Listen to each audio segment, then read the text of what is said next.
एक बार फिर से बच्चों UP 21 क्लासेस में आपका स्वागत है।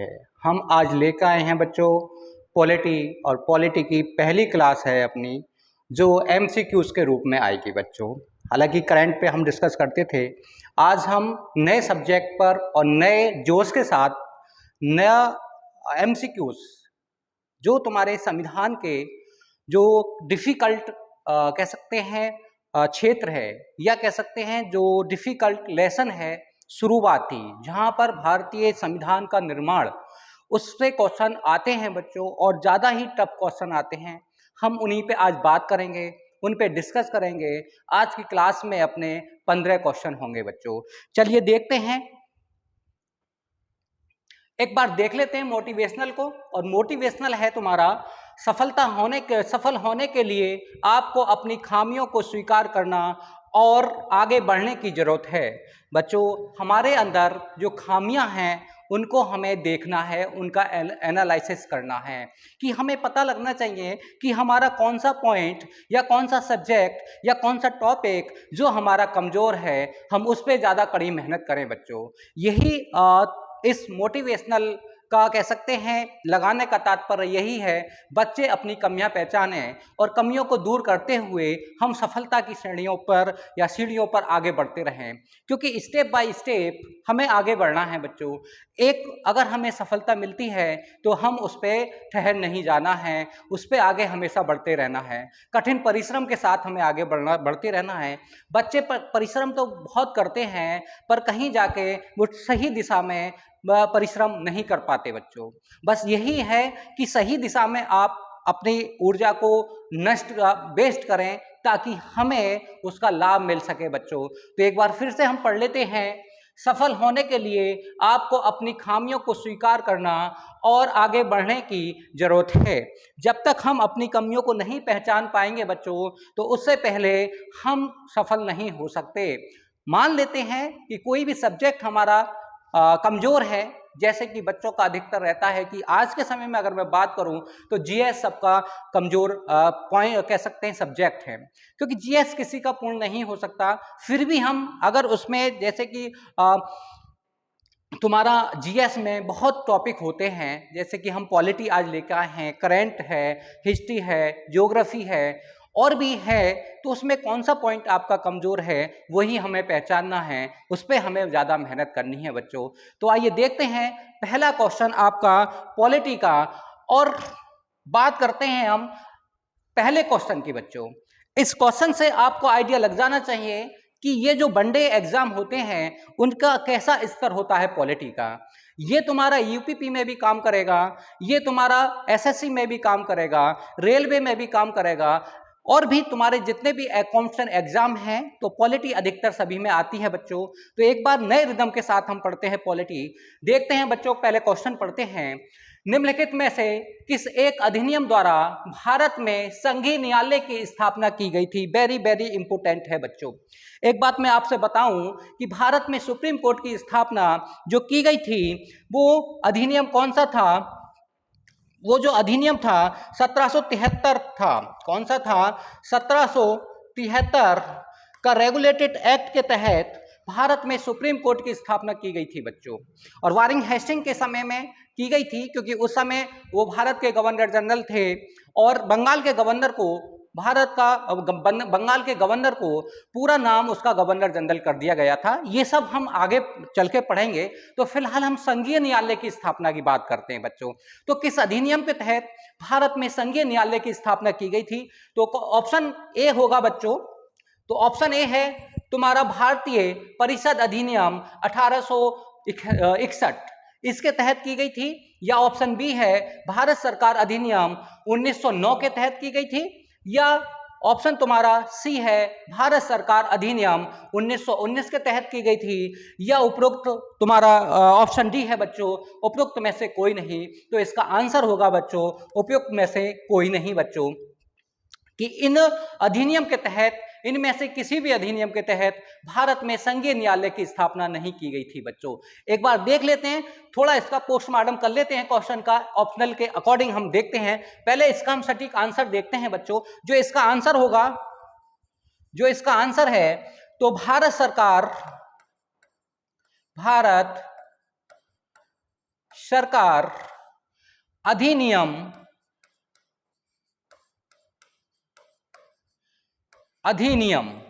1935 1935 के तहत 1935 के तहत भारत में किसकी संघीय न्यायालय की स्थापना की गई थी बच्चों?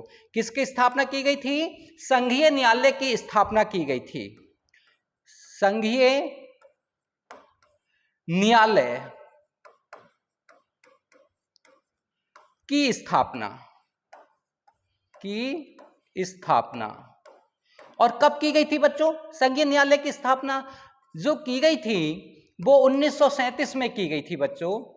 कब की गई थी? 1937 में। अगर हम बात करते हैं कि उसकी डेट क्या है तो बच्चों उसकी डेट है तुम्हारी 1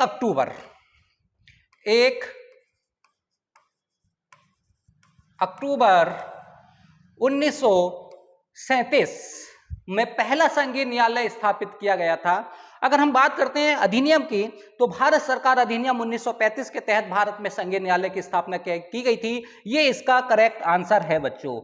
उपरोक्त में से कोई भी नहीं है, इसलिए हमने इसे थोड़ा इसका पोस्टमार्टम किया या इसे थोड़े गहन तरीके से पढ़ा। अब हम इसके फैक्ट और जान लेते हैं बच्चों कि ये कहां कहां संघीय न्यायालय की स्थापना की गई थी और कहां की गई थी बच्चों। तो देखते हैं इसका स्थान कहां है। स्थान देखते हैं बच्चों, संघीय न्यायालय का स्थान तो दिल्ली में। कहां की गई थी? दिल्ली में। और दिल्ली में कहां किया गया था? तो दिल्ली में बच्चों संसद भवन में। कहां? संसद भवन में इसे स्थापित किया गया था। और उस चैम्बर का नाम क्या था जिस चैम्बर में इसकी स्थापना की गई थी? तो चैम्बर ऑफ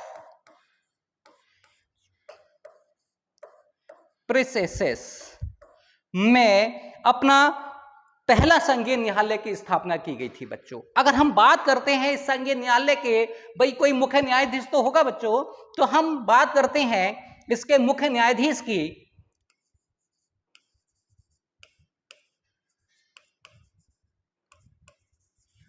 तो उस समय मुख्य न्यायाधीश कौन थे? तो देखो बच्चों एक पैनल था, इसमें 3 व्यक्ति थे। कौन थे? 3 व्यक्ति थे जो तुम्हारे कह सकते हैं मुख्य न्यायाधीश थे। तो उनका नाम क्या था? तो जो मुख्य न्यायाधीश थे सर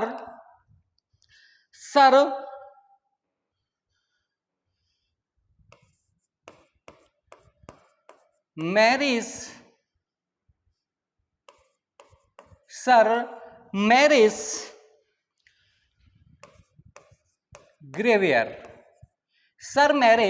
ग्रेवियर ये संघीय न्यायालय के प्रथम मुख्य न्यायाधीश थे बच्चों। एक बार हम दोबारा से देख लेते हैं इसी क्वेश्चन को, क्योंकि पोस्टमार्टम चल रहा है तो एक एक पॉइंट को हम उठा के देखेंगे, एक एक फैक्ट को हम पढ़ेंगे बच्चों इसमें। तो देखो भारत सरकार अधिनियम 1935 के तहत संघीय न्यायालय की स्थापना की गई। और कब की गई थी? वो 1 अक्टूबर 1937 में की गई थी बच्चों।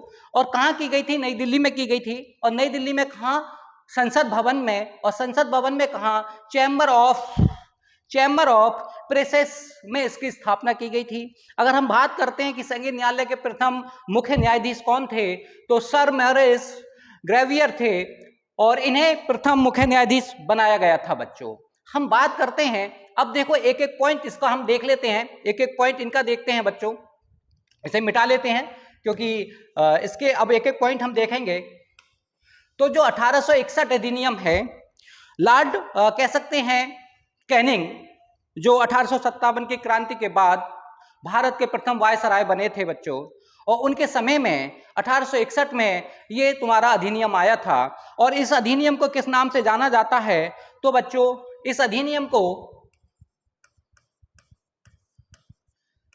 भारतीय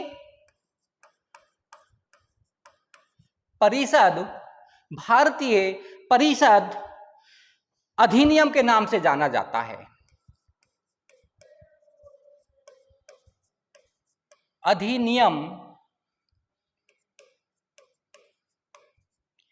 परिषद के नाम से इसे जाना जाता है। अब आता है 1909। जो 1909 का अधिनियम है बच्चों, इसे सांप्रदायिकता अधिनियम के नाम से जाना जाता है, क्योंकि भारत में पहली बार सांप्रदायिकता की बात की गई थी तो भारत सरकार अधिनियम 1909 के तहत की गई थी बच्चों, क्योंकि इसमें इसे मार्लो मिंटो अधिनियम भी कहा जाता है। मार्लो मिंटो अधिनियम भी कहा जाता है। लॉर्ड मिंटो भारत का कह सकते हैं वायसराय था, और फिर मिंटो इसका कह सकते हैं कि सचिव था बच्चों। तो हम बात कर लेते हैं 1919 की, 1909 की मार्लो मिंटो अधिनियम। इसके तहत क्या हुआ था बच्चों, इसके तहत सबसे पहले भारत में कह सकते हैं कि चुनाव प्रणाली लाया गया था या लाई गई थी। चुनाव प्रणाली शुरू की गई, और जब चुनाव प्रणाली बच्चों शुरू की गई थी कि भारत सरकार अधिनियम 1909 के तहत, तो यहां किसकी बात करी गई, सांप्रदायिक की बात कही गई। मुस्लिम लीग का जो स्थापना हुई थी वो 1906 में ढाका में हुई थी। सलीमुल्लाह खां और आगा खां के नेतृत्व में मुस्लिम लीग की स्थापना की गई थी। तो उसके लिए अंग्रेज क्या लेके आए थे, भारत सरकार अधिनियम 1909 लेके आए। लॉर्ड मिंटो और तुम्हारा लॉर्ड मिंटो और मार्लो ये कह सकते हैं सचिव और भारत के तुम्हारे वायसराय थे।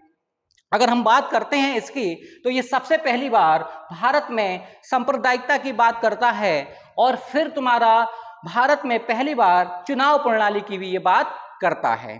ज्यादा डिटेल से हम जब क्लास लेंगे तब हम इसमें एक एक पॉइंट को क्लियर करते चलेंगे। फिलहाल एमसीक्यूज है तो समय कम ही देना चाहिए। अब आता है 1919।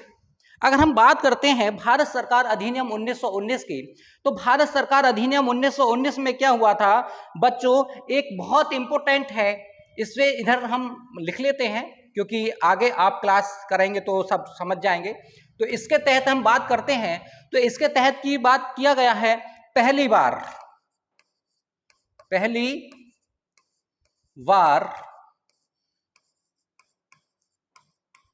महिलाओं के लिए, पहली बार महिलाओं के लिए या महिलाओं को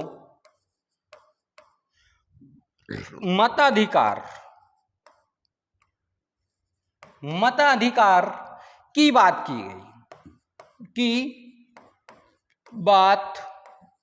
की गई बच्चों। जो भारत सरकार अधिनियम 1919 है, इसमें पहली बार महिलाओं के लिए क्या किया गया था बच्चों, मताधिकार की बात की गई थी। पर इसमें एज का कोई बाउंडेशन अभी यहां पर नहीं था बच्चों, यह मताधिकार दिया गया था भारत सरकार अधिनियम 1919 के तहत बच्चों। हम और एक बात करते हैं कि महिलाओं के लिए पहला मताधिकार देने वाला तो भारत का कौन सा राज्य था, तुम्हारा अधिनियम या भारत सरकार अधिनियम 1919 के तहत। तो भारत का जो पहला राज्य था, ये दूसरा पॉइंट बनेगा, भारत का पहला राज्य जो महिलाओं के लिए क्या दिया था, भारत का पहला राज्य महिलाओं के लिए मताधिकार की बात की गई थी। महिलाओं के लिए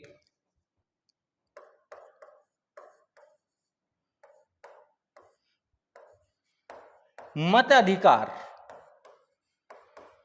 दिया था। वो कौन सा राज्य है, मद्रास था बच्चों। तो कौन सा राज्य है वो, मद्रास।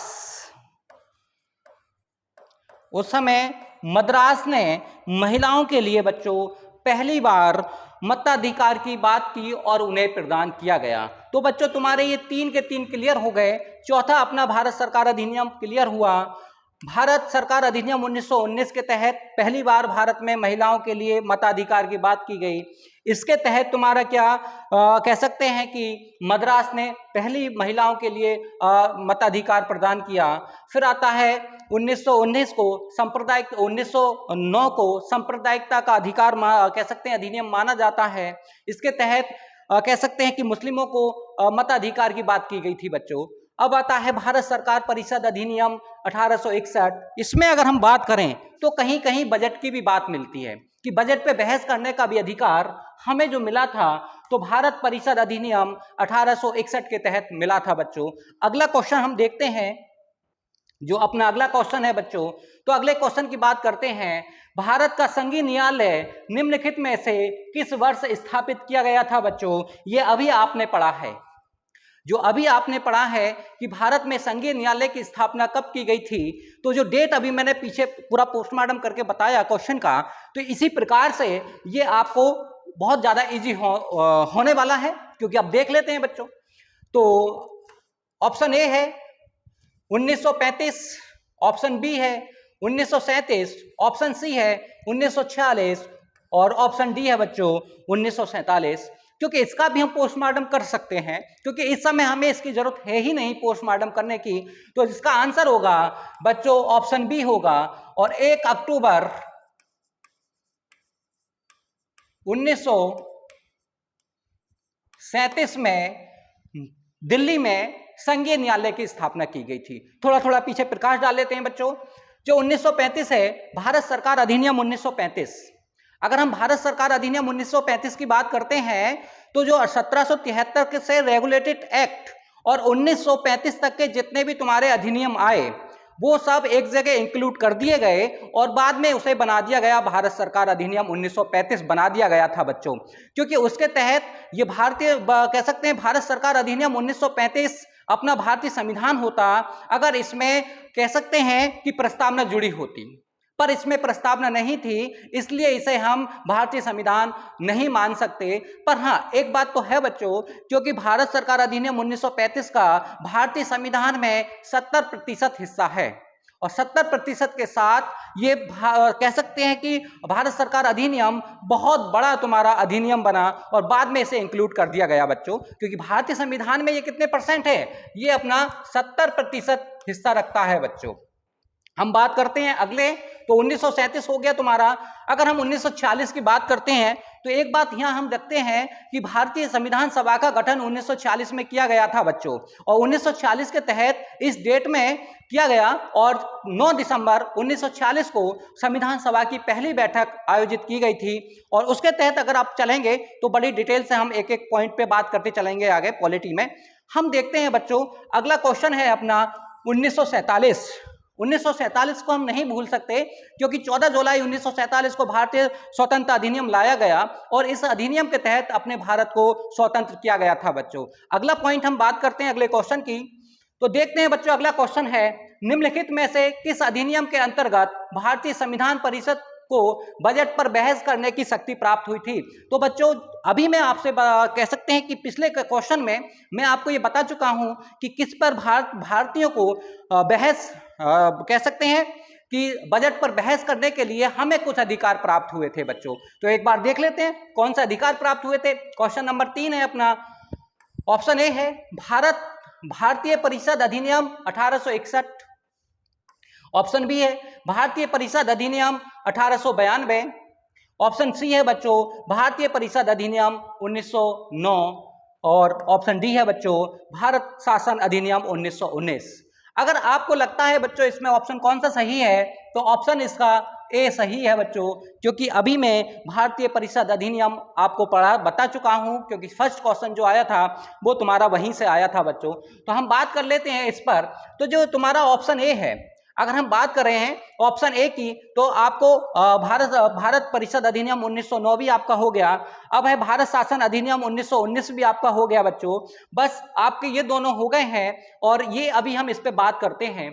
तो देखो बात हम करते हैं भारत परिषद अधिनियम 1961 में, तो 1861 में, तो 1800 अगर हम 61 की बात करें तो उस समय जो कह सकते हैं कि भारत का जो वायसराय था, क्योंकि 1857 की क्रांति हुई थी, उसके बाद में क्योंकि भारत का जो गवर्नर जनरल था उसका नाम परिवर्तन करके तुम्हारा वायसराय कर दिया गया था। और भारत का जो पहला वायसराय था वो लॉर्ड कैनिंग था, जिसने कि 1857 की क्रांति को दबाने में बहुत महत्वपूर्ण भूमिका निभाई थी। तो वहीं से जो है भारत का गवर्नर जनरल का नाम परिवर्तन करके वायसराय कर दिया गया था। तो हम 1861 के भारत सरकार अधिनियम 1861 की हम बात जब करते हैं तो इसमें हमें कुछ ज्यादा अधिकार नहीं मिले थे बच्चों। जो हमें अधिकार मिले थे तो उसमें क्या अधिकार मिले थे, अगर हम बात करते हैं अधिकार मिलने की, तो इसको जो कहा गया है तो इसका है कि भारतीय परिषद अधिनियम 1861, और 1861 में अगर हम बात करें तो 1861 की हम बात करते हैं तो ये तुम्हारा परिषद है और तुम्हारा ये भारतीय परिषद है, ये तुम्हारे सब कंप्लीट हो गए बच्चों। अब हम बात करते हैं भारत परिषद अधिनियम 1892 की, और जो इसका आंसर है वो है तुम्हारा भारत परिषद अधिनियम 1892। इसका थोड़ा सा हम डिटेल इस पे थोड़ा सा बच्चों फोकस करते हैं, और फोकस करने की अगर हम बात करते हैं तो भारतीय परिषद अधिनियम, कौन सा अधिनियम था, भारतीय परिषद अधिनियम 1892 के तहत अगर हमें क्या मिला था, तो देखो इसमें क्या कार्य हुए थे, इसमें विधान परिषद के कार्य में वृद्धि की गई थी। नंबर 1 पॉइंट लिख लेना बच्चों, इसमें जो फर्स्ट पॉइंट है तो क्या है, विधान परिषद के कार्यों में वृद्धि, क्या की गई थी बच्चों, कार्यों में वृद्धि की गई थी 1892 वाले में बच्चों। और हम बात करते हैं इसमें जो 1892 वाला है इसमें कुछ ज्यादा नहीं था, बस इसमें मतदान की तो बात चली थी पर हमें इसका अधिकार नहीं मिला था बच्चों मतदान करने का। अगर हम बात करते हैं बच्चों कि इसमें और भी है, दूसरा है कि पूरक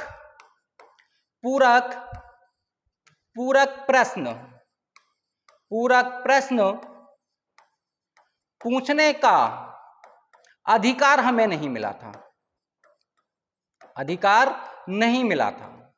तो ये जो अपना है भारतीय परिषद अधिनियम 1892 में, इसके तहत हमें क्या मिला था कि विधान परिषद में बजट पर बहस करने का अधिकार, ऑप्शन नंबर बी, और भारत परिषद अधिनियम 1892 के तहत हमें मिला था बच्चों। बाकी हम 61 पढ़ चुके हैं और तुम्हारा 1909 पढ़ चुके हैं, 1919 पढ़ चुके हैं बच्चों। अगली हम बात करते हैं क्वेश्चन की। तो जो अगला क्वेश्चन है अपना, निम्नलिखित में से किस अधिनियम में कोलकाता में सर्वोच्च न्यायालय की स्थापना का प्रावधान किया गया था। वेरी वेरी इंपॉर्टेंट है और ये कई बार एग्जाम में आता है बच्चों, और ये अधिकतर एग्जाम में आने वाला सवाल है क्योंकि ये एग्जाम में आता है अक्सर, और हर एग्जाम में आता है, वनडे एग्जाम में आए या फिर कह सकते हैं जो लंबे चलने वाले एग्जाम है उनमें भी आता है। तो एक बार को देख लेते हैं बच्चों।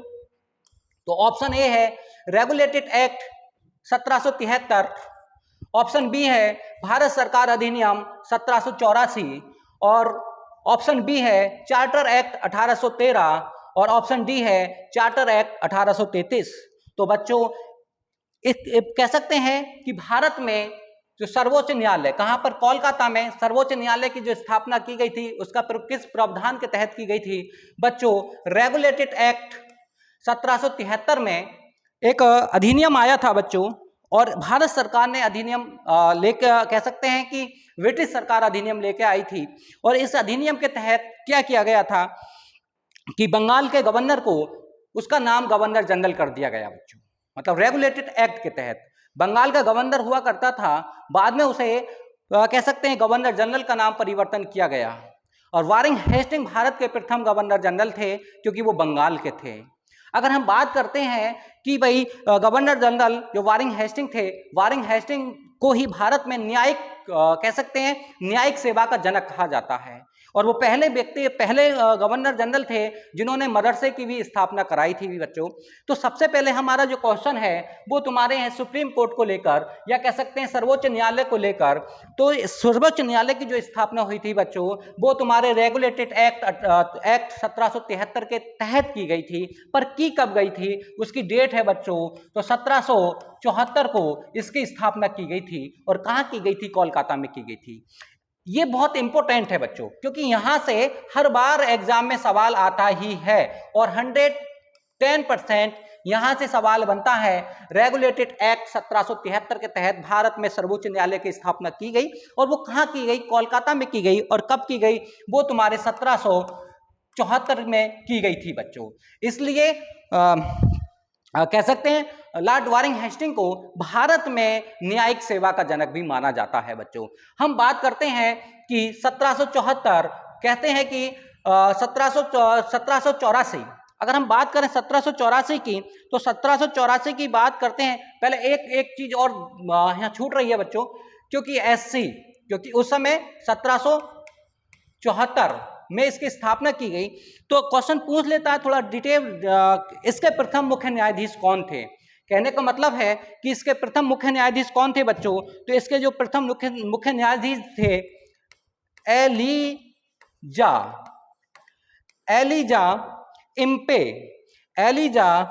इम्पे, इसके कौन थे, प्रथम कह सकते हैं मुख्य न्यायाधीश थे। यानी कि एलिजा प्रथम मुख्य न्यायाधीश थे किसके, तुम्हारे सुप्रीम कोर्ट के, जो कोलकाता में स्थापित किया गया था बच्चों। हम बात करते हैं कि ये 1784 की, अगर हम बात करें 1784 की, तो इसके तहत क्या किया गया था, तो जो कंपनी थी अपनी, कंपनी मतलब ब्रिटिश, या कह सकते हैं ईस्ट इंडिया कंपनी, और ईस्ट इंडिया कंपनी की अगर स्थापना हुई थी वो 1598 ईस्वी में हुई थी बच्चों। अगर इसकी स्थापना की बात करें 1598 में इसकी स्थापना हुई। अगर भारत में कब आती है, तो भारत में 1600 ईस्वी में आई बच्चों। कब आई थी, भारत में 1600 ईस्वी में आई थी। 1600 ईस्वी में आने के बाद यहाँ ये व्यापार करने के लिए आई थी। तो हम 1784 की अगर हम बात करें, तो कंपनी ने क्या किया था, कंपनी के तहत राजनीति और व्यापार, कंपनी के तहत राजनीति और व्यापार, देखो राजनीति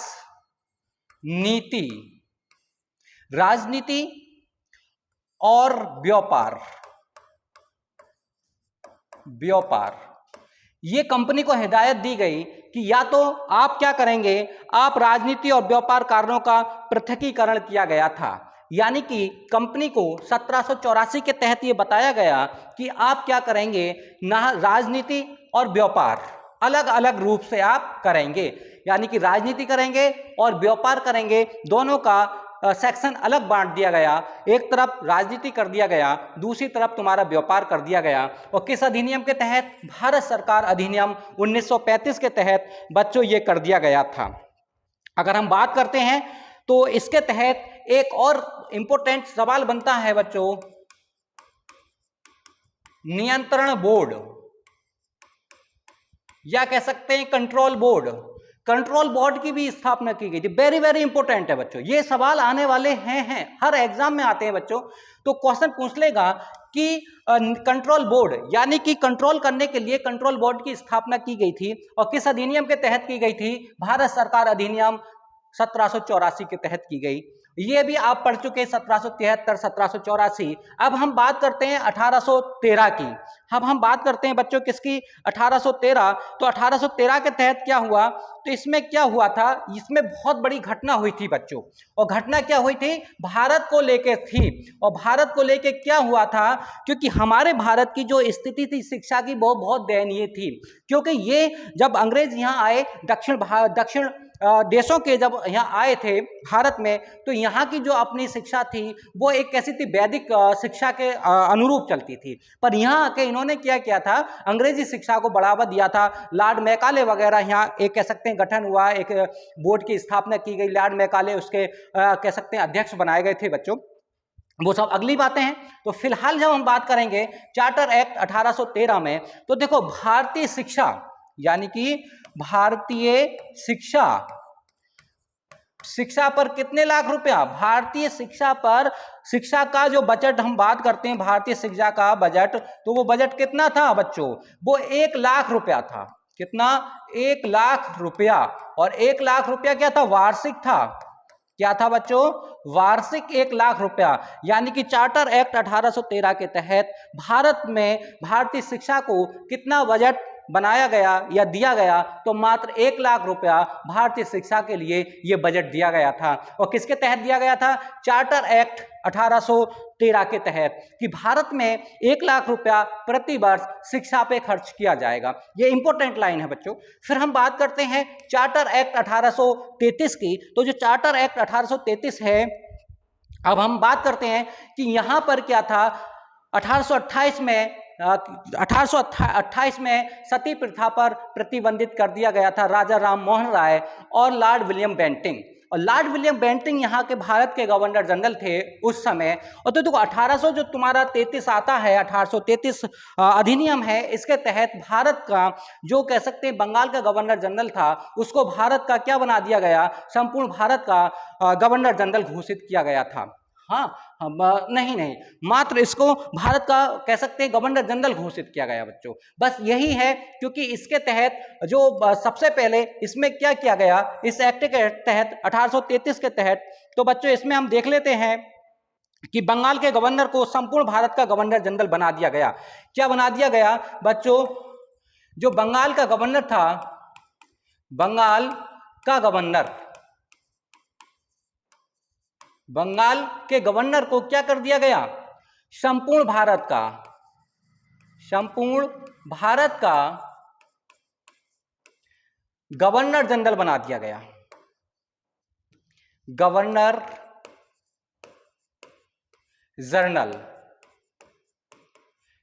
जनरल बना दिया गया चार्टर एक्ट 1833 को। अगले हम क्वेश्चन की बात करते हैं बच्चों।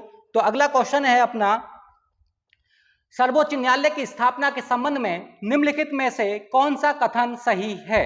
तो बच्चों एक बार यही दोबारा से क्वेश्चन रिपीट हुआ है, तो देख लेते हैं कौन सा है। कोलकाता में सर्वोच्च न्यायालय की स्थापना 1773 के रेगुलेटेड एक्ट के तहत की गई थी बच्चों। हम बात करते हैं कि लेमेस्टर इस न्यायालय के प्रथम मुख्य न्यायाधीश थे बच्चों। हम बात करते हैं, ये दो तुम्हारे क्या है? कथन हैं। और ये कथन बहुत इंपॉर्टेंट है बच्चों, क्योंकि एग्जाम में अब देखा गया है कि वनडे एग्जाम में भी कथन के क्वेश्चन एग्जामिनर रख दे रहा है, क्योंकि बच्चों को कंफ्यूज करने के लिए ये रखते हैं। अब देख लेते हैं कौन सा ये कथन के अकॉर्डिंग हम चलते हैं। तो कथन के अकॉर्डिंग जब चलेंगे तो हम देखेंगे क्या कि ऑप्शन ए है और कथन तुम्हारा केवल एक है, ये सही है। ऑप्शन बी है केवल 2 है, ये सही है। ऑप्शन सी है दोनों, ए और 2 दोनों। ऑप्शन डी है ना तो एक है और ना ही तुम्हारा 2 है। ये थोड़ा क्वेश्चन बच्चों आपको याद भी होगा, थोड़ी प्रैक्टिस आपको कर लेंगे तो बहुत अच्छी बात रहेगी। तो इसका ऑप्शन कौन सा है बच्चों? ए है। ऑप्शन ए के अकॉर्डिंग, क्योंकि सर्वोच्च न्यायालय की स्थापना जो हुई थी वो रेगुलेटेड एक्ट 1773 के अकॉर्डिंग की गई थी, क्योंकि स्थापना जो हुई थी वो तुम्हारी 1774 में हुई थी, पर 1774 इसमें ऑप्शन नहीं है बच्चों, इसलिए ऑप्शन इसका ए सही होगा। कूट केवल एक सही होगा बच्चों। आगे चलते हैं। तो अगला क्वेश्चन है बच्चों, निम्न में से कौन सा कथन सम्मिलित नहीं है? तो देखो कथन कौन सा है जो सम्मिलित नहीं है, आप देखो बच्चों एक बार पढ़ लेते हैं कौन सा कथन सम्मिलित नहीं है। तो नियंत्रण परिषद की स्थापना, पिट्स भारत का अधिनियम 1784, सर्वोच्च न्यायालय की स्थापना, चार्टर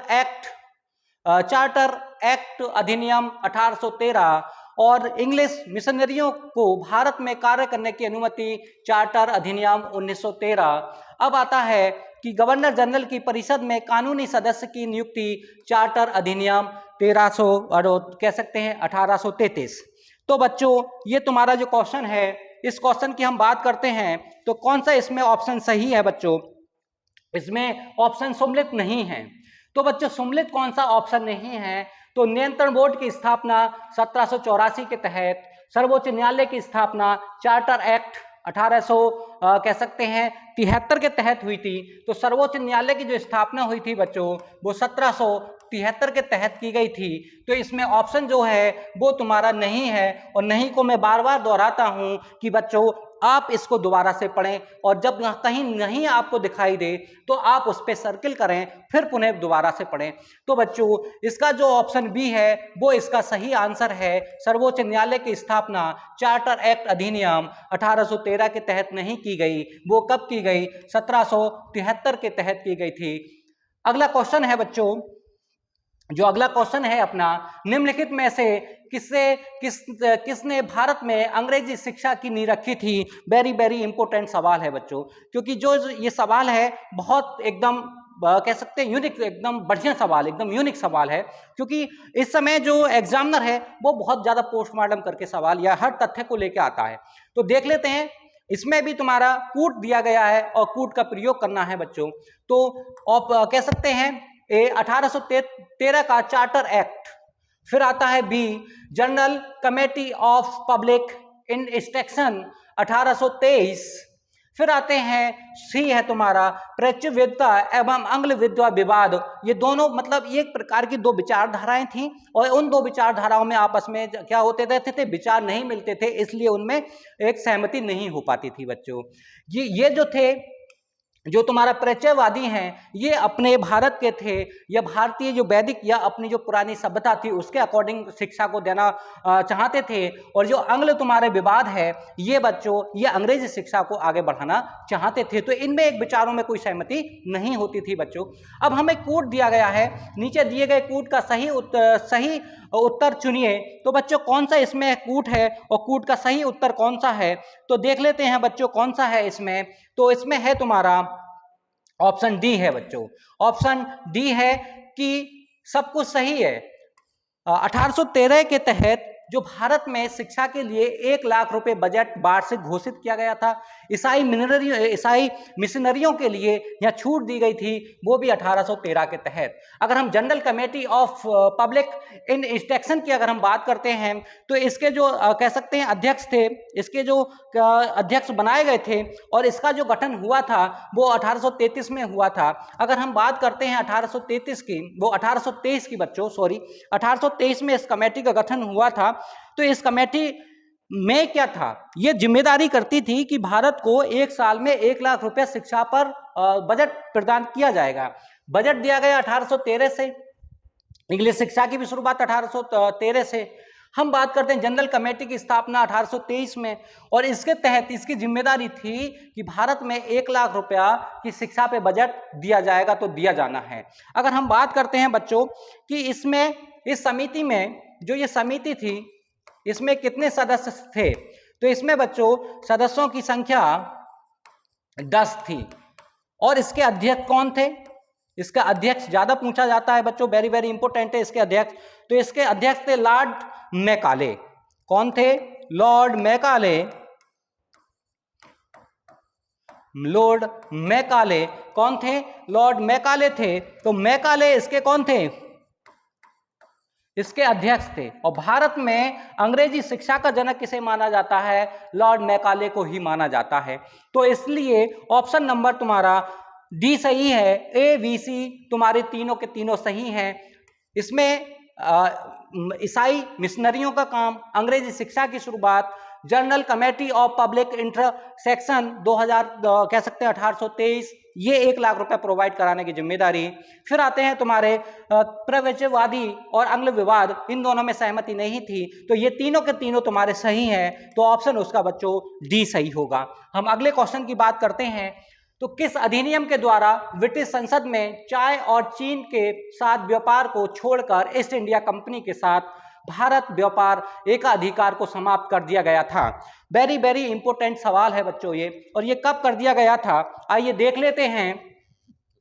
ऑप्शन ए है 1813 का चार्टर अधिनियम, ऑप्शन बी है 1833 का चार्टर अधिनियम, ऑप्शन डी है, ऑप्शन सी है बच्चों कि 1853 का चार्टर अधिनियम, और ऑप्शन डी है 1873 का चार्टर अधिनियम। इसमें कौन सा ऑप्शन सही है बच्चों? तो इसमें ऑप्शन तुम्हारा होगा वो ए सही है। जो तुम्हारा 1813 का चार्टर एक्ट है, इस एक्ट के तहत क्या किया गया था बच्चों? इस एक्ट के तहत तुम्हारा भारत या कह सकते हैं कंपनी को क्या कर दिया गया था? चाय और चीन के साथ व्यापार छोड़कर ईस्ट इंडिया कंपनी को भारत व्यापारिक एकाधिकार समाप्त कर दिया गया था। इसमें क्या हुआ था बच्चों? इसके माध्यम से ब्रिटिश संसद ने, किसने? ब्रिटिश संसद संसद ने ये कह सकते हैं अधिनियम पारित किया या चार्टर एक्ट पारित कर दिया, और इस कह सकते हैं पारित करने के बाद इसमें ईस्ट इंडिया कंपनी को ये छूट दी गई। किसे? ईस्ट इंडिया कंपनी को ये छूट दी गई। और फिर क्या समाप्त एकाधिकार या व्यापारिक एकाधिकार समाप्त कर दिया गया। बाकी ये चीजों को छोड़कर, चाय को और तुम्हारे चीन को छोड़कर, ये तुम्हारा बाकी एकाधिकार, व्यापार भारत का एकाधिकार क्या कर दिया गया था? समाप्त कर दिया गया था। और फिर क्या हुआ था 1833 वाले में, 1833 अधिनियम में, 1833 में क्या हुआ था? इसमें व्यापार को क्या कर दिया था? पूर्णतः प्रतिबंधित कर दिया था। यानी कि 1833 में पूर्णतः व्यापार प्रतिबंधित कर दिया गया था कंपनी को, यानी कि कंपनी को पूर्णतः व्यापार प्रतिबंधित कर दिया था 1833 वाले अधिनियम में बच्चों। अगर हम बात करते हैं कि तुम्हारा 1853 चार्ट अधिनियम, इसके तहत किया गया था बच्चों, भारत में सिविल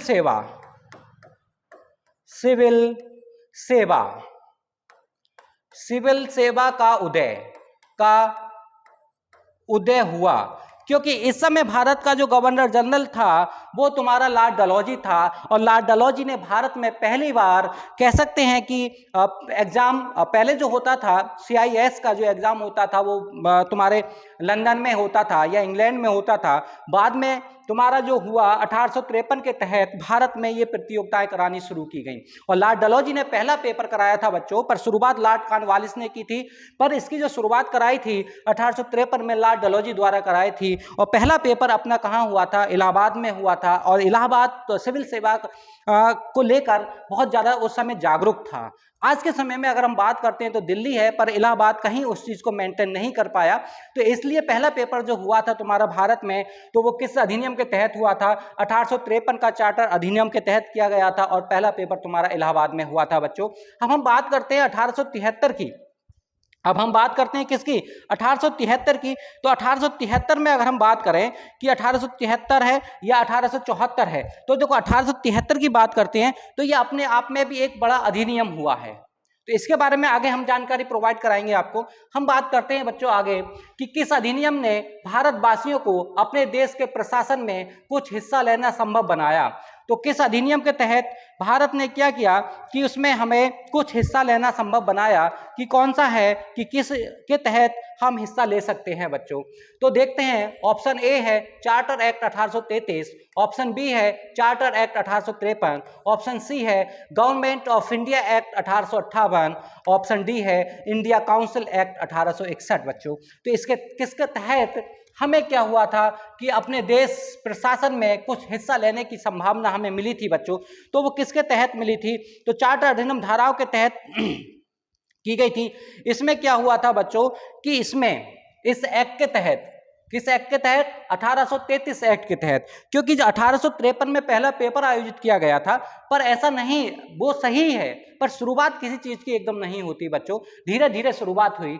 और शुरुआत तुम्हारी कहां से? 1833 से शुरुआत हुई। और 1833 में क्या हुआ था?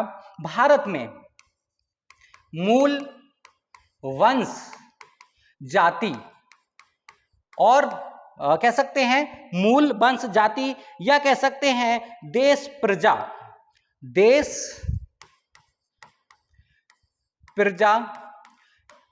प्रजा या कह सकते हैं तुम्हारा धर्म। और धर्म में क्या है तुम्हारा? या कह सकते हैं धर्म, जन्म स्थान। इन सभी के आधार पर हम क्या कर सकते हैं कि इसमें अपने देश के प्रशासन में हिस्सा ले सकते हैं बच्चों। और किस एक्ट के तहत ले सकते हैं? चार्टर एक्ट 1833 के तहत हम इसमें हिस्सा ले सकते हैं बच्चों। अगर हम ये बात करते हैं कि इन सब के अनुसार, या कह सकते हैं वंशानुक्रम, और एक पॉइंट और है इसमें, वर्ण। एक पॉइंट क्या है, वर्ण। इन सभी के आधार पर हम अपने देश के प्रशासन में कुछ हिस्सा लेना संभव हमें बनाया गया था, वो 1833 के तहत बनाया गया था बच्चों। 1853 में क्या हुआ, 1853 में पहला पेपर आयोजित किया गया था इस अधिनियम के तहत। हम बात करते हैं बच्चों अगले क्वेश्चन की, तो 1858 में, 1858 की हमने बात की थी, तो 1858 में क्या बात थी कि इसमें क्या किया गया था 1858 में, देखो बच्चों, गवर्नर जनरल,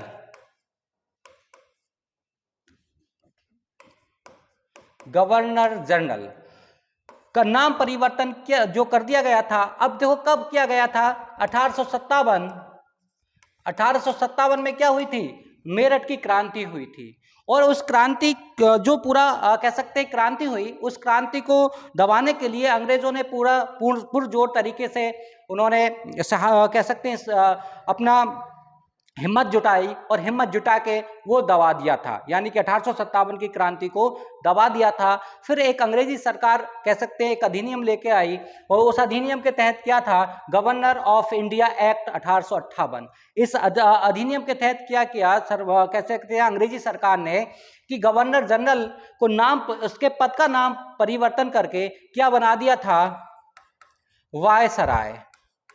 क्या रख दिया गया, वायसराय रख दिया गया। यानी कि 1858 एक्ट के तहत गवर्नर जनरल का नाम परिवर्तन करके क्या कर दिया गया, वायसराय कर दिया गया। और इसके वायसराय भारत के कौन थे, तो Lord Canning, Lord Canning Bharat के पहले वायसराय थे, और अंतिम गवर्नर जनरल और पहले वायसराय ये बने थे। और किसके तहत, 1858 के तहत। हम बात करते हैं 1861 के तहत, तो 1861 में क्या हुआ था बच्चों, तो 1861 में भारतीयों को कानून बनाने की प्रक्रिया में से जोड़ा गया था। एक बार हम इधर इसे मिटा लेते हैं बच्चों, तो इसे भी देख लेते हैं। 1861 को इम्पोर्टेंट है क्योंकि इसे कह सकते हैं इंडिया काउंसिल एक्ट भी कहा जाता है, या भारतीय परिषद एक्ट भी कहा जाता है। इसमें क्या हुआ था, हमें इंडिया भारतीयों को क्या मिला था इसमें, तो भारतीयों को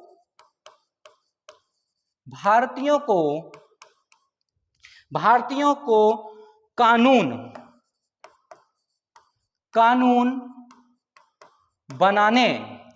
बनाने और फिर है तुम्हारा कानून बनाने प्रक्रिया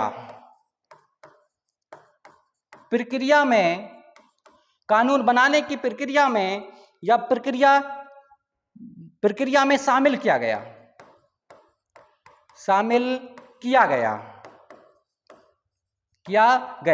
तो बच्चों 1800 चार्टर एक्ट 1833 के तहत हमें हिस्सा, यानी कि वंशानुक्रम, वंश वगैरह, वर्ण वगैरह के तहत हमें ये छूट मिली। 1853 के तहत पूरा सिविल सेवा का परीक्षा आयोजित की गई, और 1800 कह सकते हैं 58 के तहत भारत के गवर्नर जनरल का नाम परिवर्तन करके वायसराय रख दिया गया था, और लॉर्ड कैनिंग भारत के प्रथम वायसराय थे बच्चों। इंडिया काउंसिलिंग एक्ट के तहत 1861 में क्या हुआ कि भारतीयों को कानून बनाने की प्रक्रिया में शामिल किया गया था बच्चों, यानी कि प्रतिनिधि या किया गया, या कह सकते हैं भारतीय इसमें प्रतिनिधि बनने लगे थे। हम बात करते हैं बच्चों अगले क्वेश्चन की, जो अपना अगला क्वेश्चन है, ब्रिटिश भारत में सांप्रदायिकता प्रतिनिधित्व की व्यवस्था निम्नलिखित में से किस अधिनियम के द्वारा डाली गई थी। अभी मैं सबसे पहले जो क्वेश्चन लेकर आए थे उससे दूसरा क्वेश्चन था, वही इसका सेम वही क्वेश्चन है बच्चों। देख लेते हैं क्या है। 1800 भारतीय काउंसिल अधिनियम 1800 तुम्हारा है 92। ऑप्शन बी है मार्लो मिंटो सुधार अधिनियम 1909, और माउंटेन चेम्सफोर्ड सुधार 1919, और भारत सरकार अधिनियम 1919। तो बच्चों जो इसका जो आंसर है, इसका आंसर तुम्हारा बी है, कि है तुम्हारा मार्लो मिंटो सुधार अधिनियम 1919।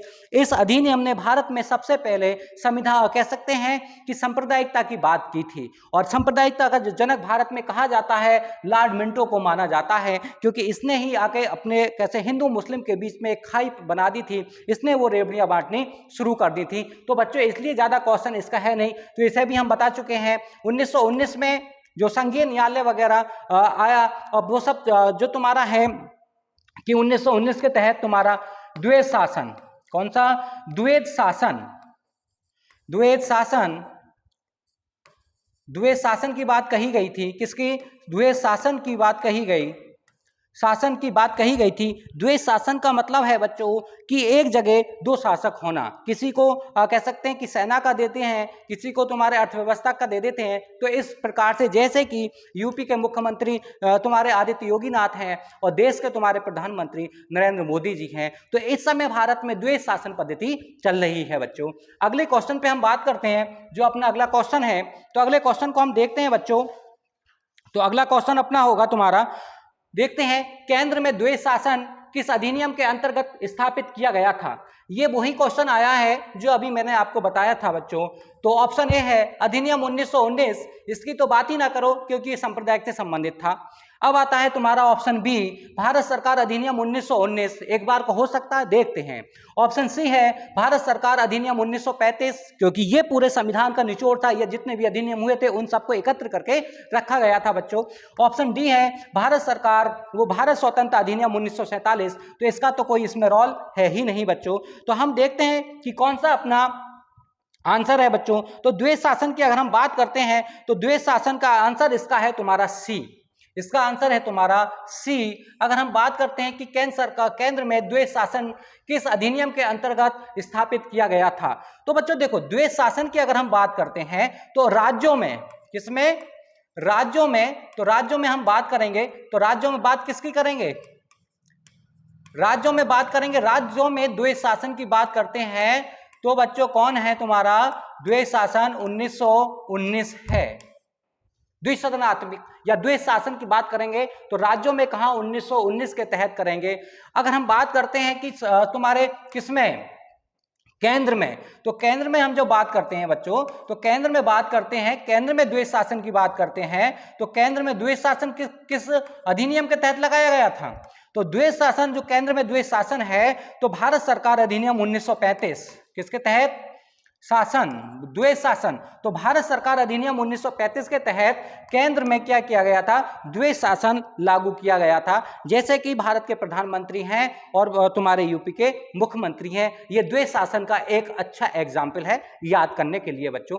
अगर हम बात करते हैं कि भारत स्वतंत्रता अधिनियम, ये स्वतंत्रता से संबंधित है, इसका कोई इसमें रोल नहीं है। अगर हम बात करते हैं 1919 से, तो ये किसमें है? राज्यों में है, इसका भी कोई रोल नहीं है।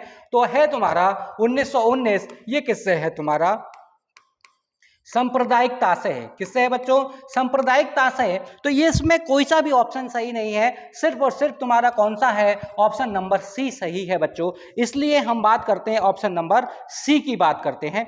तो अगला हम क्वेश्चन की बात करते हैं, जो अपना अगला क्वेश्चन है बच्चों, फिर देख लेते हैं, सेकंड लास्ट होगा। 1919 के भारत शासन अधिनियम की निम्नलिखित में से कौन सी प्रमुख विशेषता है? क्योंकि ये आपका क्वेश्चन इंपॉर्टेंट है और वेरी वेरी इंपॉर्टेंट है बच्चों।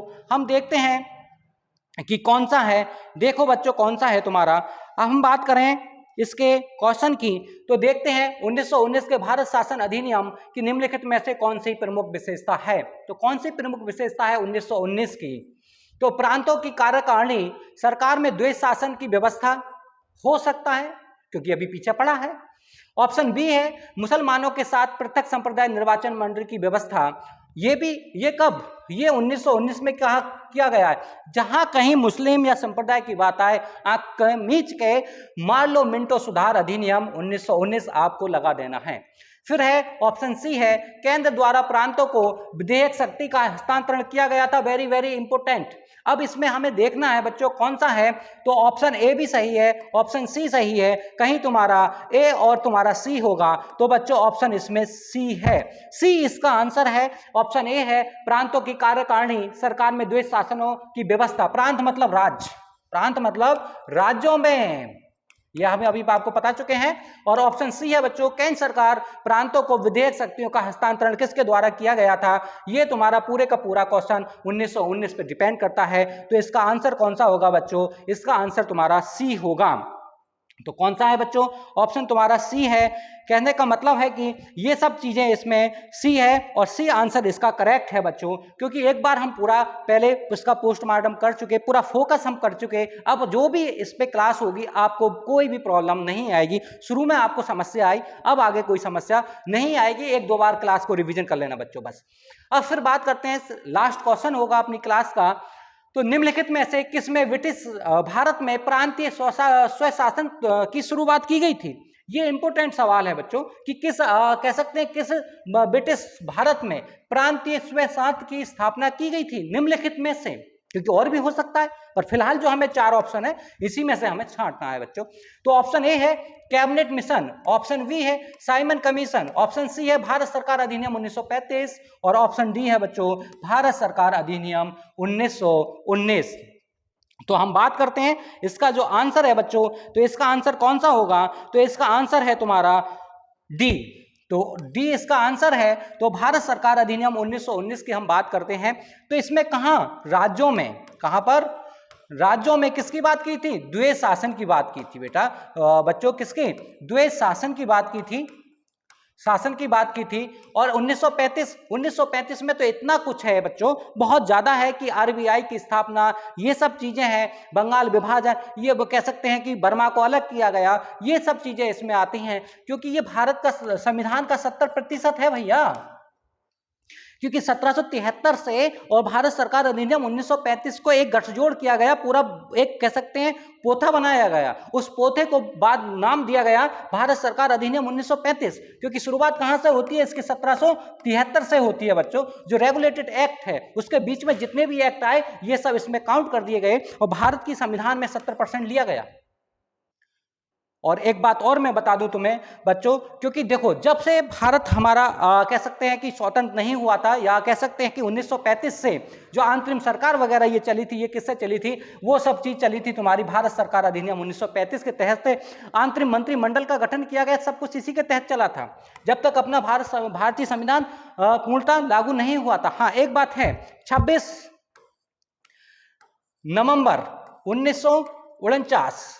26 नवंबर 1949 को क्या हुआ था कि जिस दिन भारतीय संविधान अंगीकार हुआ था, 26 नवंबर 1949 को भारतीय संविधान क्या हुआ था? अंगीकार हुआ था। इससे पहले की अगर हम बात करते हैं जो शासन चला था वो भारत सरकार अधिनियम 1935 को ही चला, 1935 से ही चला था। अगर हम बात करते हैं कि इसे भारतीय संविधान मान लिया जाता अगर इसमें प्रस्तावना जुड़ी होती तब, पर ऐसा नहीं था बच्चों। आगे जब क्लास चलेगी तो और आपको अच्छा देने की हम कोशिश करेंगे। हम बात करते हैं साइमन कमीशन, और साइमन कमीशन कब आई थी यहाँ तुम्हारे इंडिया में?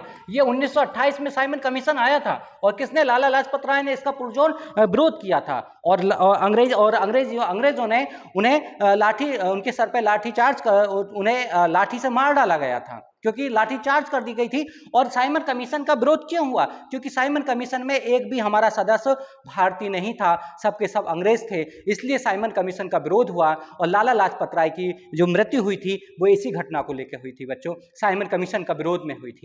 हम बात करते हैं कैबिनेट मिशन की, तो कैबिनेट मिशन 1940 में आया, और 1940 में अरे इसी ने हमें भारतीय संविधान के गठन करने की या भारतीय संविधान के लिखने की, या कह सकते हैं कैबिनेट मिशन की, इसने हमें क्या दी थी? कह सकते हैं अनुमति दी थी कि आप अपना कैबिनेट मिशन या कह सकते हैं आप अपना संविधान सभा का गठन कर सकते हैं बच्चों। तो ये जो क्वेश्चन है तो इसका जो आंसर है वो कौन सा आंसर है बच्चों? तो इसका आंसर बैठेगा आपको, कह सकते हैं आंसर इसका डी है कि भारत सरकार अधिनियम 1919 के तहत क्या हुआ था? ब्रिटिश भारत में प्रांतीय स्वशासन की स्थापना की गई थी बच्चों। अगला क्वेश्चन है तुम्हारा कि भारतीय विधान पालिका प्रथम बार द्विसदन बनाई गई थी, तो कब यह द्विसदन बनाई गई थी? यानी भारतीय विधान पालिका प्रथम बार द्विसदनीय बनाई गई थी, तो यह कब बनाई गई थी बच्चों? द्विसदनीय बनाई गई। तो हम इसका ऑप्शन देख लेते हैं बच्चों। तो ऑप्शन है 1892 के भारतीय काउंसिलिंग एक्ट के द्वारा, यह भी हम आपको पढ़ा चुके हैं। अब है ऑप्शन बी है 1919 के भारतीय काउंसिलिंग एक्ट द्वारा, अब है 1919 के तुम्हारे भारत सरकार अधिनियम द्वारा, और ऑप्शन डी है बच्चों 1935 का भारत सरकार अधिनियम 1935 द्वारा। तो ये कब बनाया गया था? भारतीय विधान पालिका प्रथम बार द्विसदनीय बनाई गई थी, तो ये कब बनाई गई थी बच्चों? तो जो इसका आंसर है बच्चों, तो इसका आंसर तुम्हारा सी है। कब बनाई गई थी? 1919 में। बहुत से बच्चे इसका 1935 लगाएंगे, नहीं बच्चों, इसका द्विसदन है। द्विसदनीय मतलब, द्विसदन का मतलब है एक तुम्हारा प्रथम सदन और एक तुम्हारा द्वितीय सदन। आज की अगर हम संसद की बात करते हैं, जो अपनी संसद है वो द्विसदनीय है। लोकसभा और तुम्हारे राज्यसभा सब पहले भी यही होता था, यानी कि द्विसदनीय कब मनाया गया था, तो इसी प्रकार से ये द्विसदनीय मनाई गई। और अगर हम बात करते हैं कि ऊपरी सदन को क्या कहते हैं, ऊपरी सदन को राज्य परिषद। अब इसमें देख लेते हैं कौन कौन से हैं द्विसदन। तो बच्चों देखते हैं द्विसदन। द्विसदन अगर एक सदन है तुम्हारा, जो तुम्हारा इसमें कितने सदन है? 2 सदन है बच्चों। तो एक पहले सदन को दूसरे सदन को क्या कहा जाता है? तो पहले सदन को हम कहते हैं ऊपरी सदन। ऊपरी सदन, ऊपरी सदन। और फिर ऊपरी सदन को क्या कहते हैं? राज्य परिषद। क्या कहते हैं? राज्य परिषद है तुम्हारा ऊपरी सदन। ऊपरी सदन, राज्य परिषद, राज्य परिषद, राज्य परिषद। और अगर हम ऊपरी सदन को राज्य परिषद कहते हैं तो हम बच्चों कह सकते हैं निचले सदन को क्या कहते हैं? इसे हम कहते हैं निचला सदन। और निचले सदन को किस नाम से जाना जाता है बच्चों? तो निचले सदन को जो जाना जाता है, तो निचले सदन को विधानसभा के नाम से जाना जाता है बच्चों। किसे? विधानसभा, सभा के नाम से जाना जाता था। ये राज्य से संबंधित है बच्चों, ये तुम्हारा केंद्र से संबंधित है। किससे संबंधित है? केंद्र से संबंधित है। तो अगला क्वेश्चन देखते हैं बच्चों हम। तो अगला क्वेश्चन है अपना कि भारत शासन अधिनियम 1919 के अंतर्गत भारतीय विधायिका का अंतिम निर्वाचन किस रूप में आयोजित किया गया था? तो बच्चों कब अंतिम निर्वाचन कब किया गया था? अब देख लेते हैं कब इसमें अंतिम निर्वाचन हुआ। भारत शासन अधिनियम 1919 के अंतर्गत भारतीय विधायिका का अंतिम निर्वाचन किस वर्ष में आयोजित किया गया था? तो ऑप्शन ए है बच्चों 1930, ऑप्शन सी है, ऑप्शन बी है बच्चों 1934, ऑप्शन सी है 1945, ऑप्शन डी है 1947। तो बच्चों किसमें किया गया था जो अंतिम लाया गया था, या कह सकते हैं अंतिम बार तुम्हारा स्थापित किया गया था, तो वो कब किया गया था? भारत शासन अधिनियम तो कब किया गया बच्चों वो? तो उसका देख लेते हैं कि भारत में 1919 के अंतर्गत कब किया गया।